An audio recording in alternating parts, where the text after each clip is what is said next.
श्री कृष्ण ने कहा है, अगर तुम्हें किसी ने दुखी किया है तो बुरा मत मानना।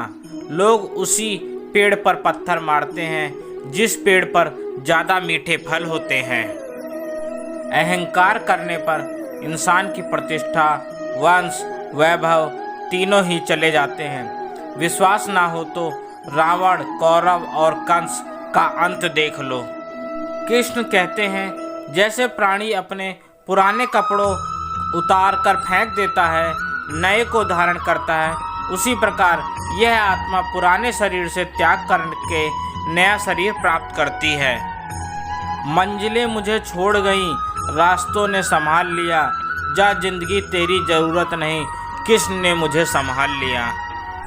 कुदरत के फैसले पर कभी शक मत करना, अगर सज़ा मिल रही है तो गुनाह भी हुआ होगा।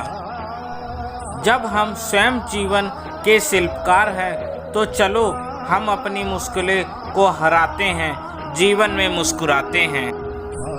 जब आप प्रभु से जुड़ जाओगे तो आपकी परीक्षा प्रारंभ हो जाएगी। कुछ लोग इसे दुख समझते हैं, पर इसे आप प्रभु की कृपा सुने कि वह आपके साथ है। मनुष्य कितना भी गोरा क्यों ना हो, परंतु उसकी परछाई सदैव काली होती है। मैं श्रेष्ठ हूँ, यह आत्मविश्वास है, लेकिन सिर्फ मैं ही श्रेष्ठ हूँ, यह अहंकार है। इच्छा पूरी नहीं होती तो क्रोध बढ़ता है, और इच्छा पूरी होती है तो लोभ बढ़ता है। इसलिए जीवन की हर स्थिति में धैर्य बनाए रखना। तू करता वही है जो तू चाहता है, होता वही है जो मैं चाहता हूँ। तू वही कर जो मैं चाहता हूँ, फिर होगा वही जो तू चाहता है। जीवन में आधे दुख इस वजह से आते हैं क्योंकि हमने उनसे आशाएं रखी हैं जिनसे हमें नहीं रखनी चाहिए थी, और आधे दुख इस वजह से कि हमने उन लोगों पर संदेह किया जिन पर नहीं करना चाहिए था। अच्छी किस्मत के लोग थोड़ा भी बुरा होने पर भगवान को कोसते हैं, और बुरी किस्मत के लोग थोड़ा भी अच्छा होने पर भगवान का स्मरण और धन्यवाद करते हैं। मैंने पूछा, कैसे करूं तेरी पूजा? भगवान बोले, तू खुद मुस्कुरा और औरों को भी मुस्कुराने की वजह दे, बस हो गई मेरी पूजा। बुरे कर्म करने नहीं पड़ते, हो जाते हैं, और अच्छे कर्म होते नहीं, करने पड़ते हैं। आपके साथ अब तक जो हुआ अच्छे के लिए हुआ, आगे जो कुछ होगा अच्छे के लिए होगा। जो हो रहा है वो भी अच्छे के लिए हो रहा है, इसलिए हमेशा वर्तमान में जियो, भविष्य की चिंता मत करो। कृष्ण कहते हैं, यह बात हमेशा याद रखो, कैसे भी हालात हों, किसी प्रकार का अन्याय, पाप या किसी भी गलत बात का समर्थन नहीं करोगे, चाहे वह पति या पुत्र। कृष्ण कहते हैं, अहंकार मत कर किसी को कुछ भी देकर, क्या पता तू दे रहा है या पिछले जन्म का कर्ज चुका रहा है। कर्म का धर्म से अधिक महत्व है, क्योंकि धर्म करके भगवान से मांगना पड़ता है, पर कर्म करने पर भगवान स्वयं फल देता है।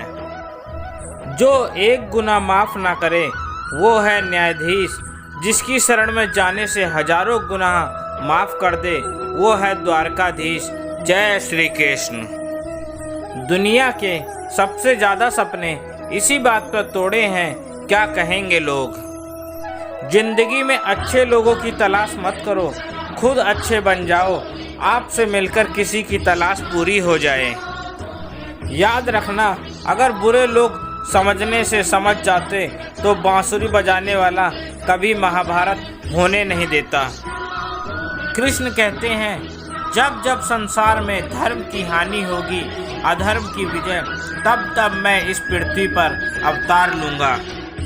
जिंदगी में कुछ फैसले बहुत सख्त होते हैं, और यही फैसले जिंदगी का रुख बदल देते हैं। जिंदगी में सदैव अवसरों का आनंद लेना चाहिए, लेकिन किसी के भरोसे को तोड़कर नहीं।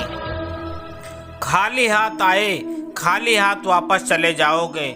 आज तुम्हारा है, कल किसी और का था, परसों किसी और का होगा, तुम जिसे अपना समझकर मग्न हो रहे हो, बस यही प्रसन्नता तुम्हारे दुखों का कारण है। जब उसी आत्मा से जुड़ता है जिसका हमसे पिछले जन्म का कोई रिश्ता होता है, वरना दुनिया की इस भीड़ में कौन किसको जानता है। उससे मत डरो जो वास्तविक नहीं है, ना कभी था ना कभी होगा। जो वास्तविक है वो हमेशा था और उसे कभी नष्ट नहीं किया जा सकता।